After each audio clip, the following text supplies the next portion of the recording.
Daqui a alguns meses serão soltos no meio ambiente com a missão de tentar combater os mosquitos transmissores da doença.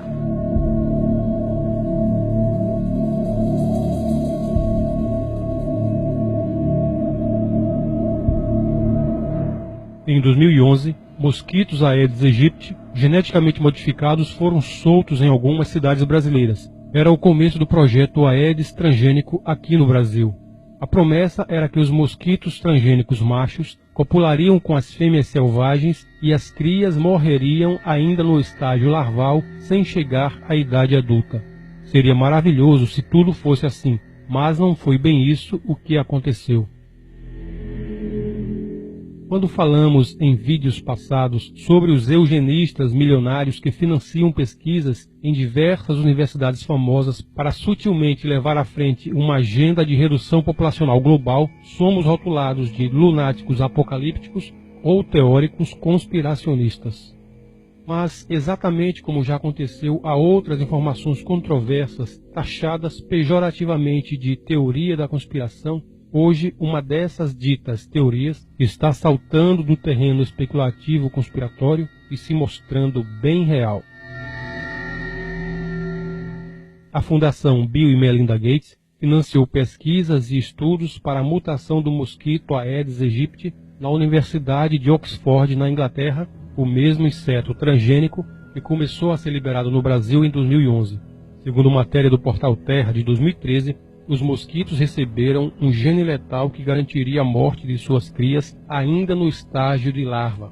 Esses mosquitos, apenas os machos, soltos no meio ambiente, cruzariam com as fêmeas selvagens, transmitindo para os ovos o gene mortal. A separação entre pupas machos e fêmeas é feita de forma manual no laboratório, possibilitando acidentalmente algumas fêmeas chegar à vida adulta, aumentando os riscos no meio externo. A morte prematura dos insetos, ainda em forma de larva, realmente acontece com 100% de sucesso, mas lá, no limpo e asséptico laboratório. Soltos na cidade, a história é outra. Vamos saber o porquê.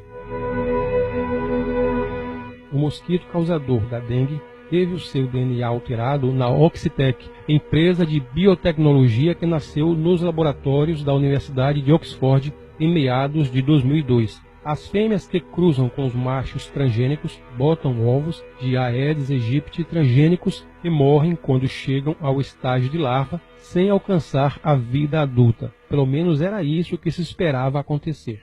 No entanto, existe um antibiótico que pode reverter a sentença de morte das larvas, a tetraciclina. Nos laboratórios da Oxitec, os ovos transgênicos destinados a chegar à vida adulta para depois soltos no meio urbano, copular com as fêmeas selvagens, são expostos à tetraciclina e por isso não morrem. Viram os mosquitos transgênicos que serão soltos.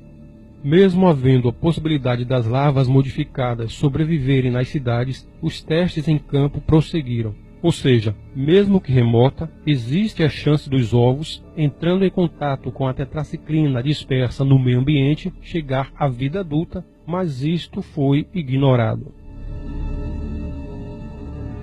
O primeiro local de testes do mosquito geneticamente modificado foi nas Ilhas Caimã, ao sul de Cuba, devido à ausência de leis de biossegurança. Após os protestos e depois de adiar testes semelhantes em 2006, a Malásia se tornou o segundo país a liberar os mosquitos transgênicos em dezembro de 2010 e janeiro de 2011. 6.000 mosquitos foram soltos numa área, diga-se de passagem, inabitada do país. Aqui no Brasil, a partir de 2011, os 18 milhões de mosquitos soltos nas cidades de Jacobina, Minas Gerais, e em Juazeiro, na Bahia, superam em milhões os insetos liberados nas Ilhas Caimã e Malásia juntas, segundo números da Moscamed, uma organização social que trabalha em parceria com a Oxitec. O problema é que resquícios do antibiótico tetraciclina são facilmente encontrados em ambientes urbanos, especialmente em panoramas como o brasileiro, onde dejetos hospitalares, domésticos e humanos são quase sem nenhum controle assimilados em córregos, esgotos e lixões a céu aberto, criadouros potenciais do Aedes aegypti. Segundo Ellen Wallace, diretora da ONG britânica GeneWatch, o relatório de avaliação de riscos sobre o experimento com os mosquitos transgênicos não foi disponibilizado ao público brasileiro local antes do início das liberações dos testes. A pedido dos responsáveis pelo programa Aedes transgênico, o processo foi considerado confidencial pela Comissão Técnica Nacional de Biossegurança, CTN-Bio, órgão encarregado de autorizar ou não tais experimentos. O Wallace também reforçou que os ovos transgênicos depositados em áreas onde há vestígios da tetraciclina, uma vez em contato com o antibiótico, podem chegar à fase adulta, já claro, transformados em monstros geneticamente modificados. É muito provável que os ovos do Aedes aegypti, geneticamente modificados, tenham sido expostos à tetraciclina, sobrevivendo à fase larval e ganhando o mundo já como um novo mosquito, de carga genética diferente do Aedes aegypti original. O resultado disso você já sabe. Em vez de neutralizar a potencialidade nociva do mosquito transmissor da dengue, essa mutação genética do inseto trouxe novas doenças para os brasileiros, a zika e a febre chikungunya.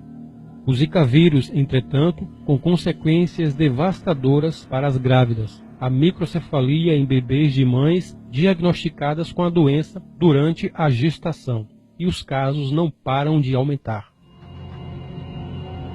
Mas você pode dizer, mas a intenção dos pesquisadores era boa, eles agiram de boa fé, era mesmo para anular os efeitos maléficos do mosquito.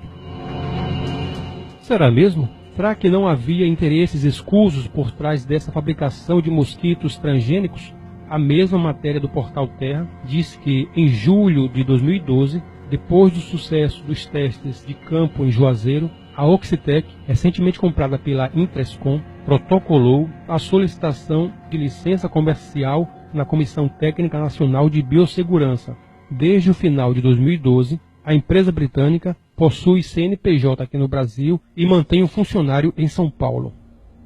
Mais recentemente, com os resultados promissores dos experimentos em Juazeiro, alugou um galpão em Campinas e está construindo o que será sua sede brasileira. O país representa hoje seu mais provável e iminente mercado, o que faz com que o diretor global de desenvolvimento de negócios da empresa, Glenn Slade, viva hoje numa ponte aérea entre Oxford e São Paulo.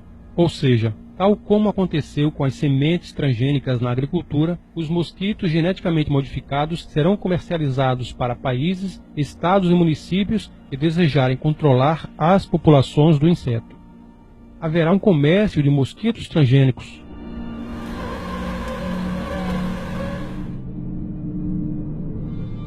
E mais, eles dizem que o controle não pode parar. Tem que ser contínuo e ininterrupto, sob risco do Aedes aegypti selvagem voltar a se proliferar no meio ambiente. Claramente, uma maneira de fazer com que as secretarias de saúde não parem de comprar o produto transgênico, ou seja, criar uma dependência, tornando rentável o negócio dos mosquitos geneticamente modificados. Tudo isso está na matéria do Portal Terra citada aqui no vídeo. Mais uma etapa da agenda maldita cumprida. Mais 2 novas doenças para nos matar e causar anomalias em nossos bebês. Pesquisas já comprovam que o Zika vírus pode ser transmitido não apenas pela picada do mosquito, mas agora também por meio da relação sexual, do leite materno e pelo contato com o sangue contaminado. A mídia corporativista fala da microcefalia sim, mas de uma maneira mascarada, sem delatar a verdadeira gênese do surto aqui no Brasil. Ela fala da relação da microcefalia com a Zika, já comprovada, mas nenhum comentário sobre a possível ligação da Zika e microcefalia com a Aedes aegypti transgênico.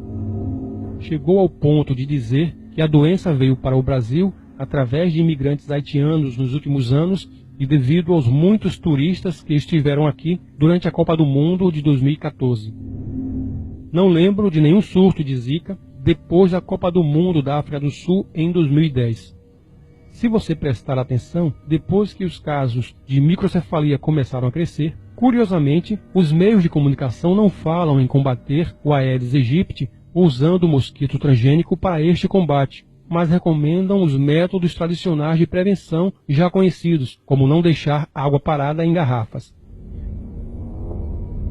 Se for verdade que o Zika vírus foi descoberto em 1947 na África, Fato é que uma relação forte entre os casos crescentes de microcefalia e Zika só está ocorrendo aqui no Brasil e, coincidência ou não, as primeiras ocorrências da malformação congênita nos bebês surgiram 3 anos depois da soltura dos mosquitos transgênicos nas cidades, o que nos leva a acreditar que algo pode ter dado errado na alteração genética do mosquito, potencializando sua nocividade.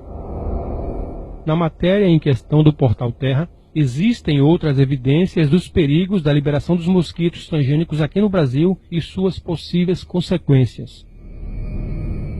O Show da Vida, em matéria do domingo 29 de novembro de 2015, enrolou, floreou, embromou, mas não apontou nenhuma relação entre as duas doenças com os mosquitos geneticamente modificados. Mais um indício de que a mídia globalista, com seus âncoras sérios, com cara de gente boa e muito bem pagos para desinformar, só noticia aquilo que você precisa saber. Tudo muito bem editado e numa atmosfera de máxima credibilidade para que você não enxergue a verdade e aceite a informação sem questionar. Mas agora você já sabe, o oculto está revelado.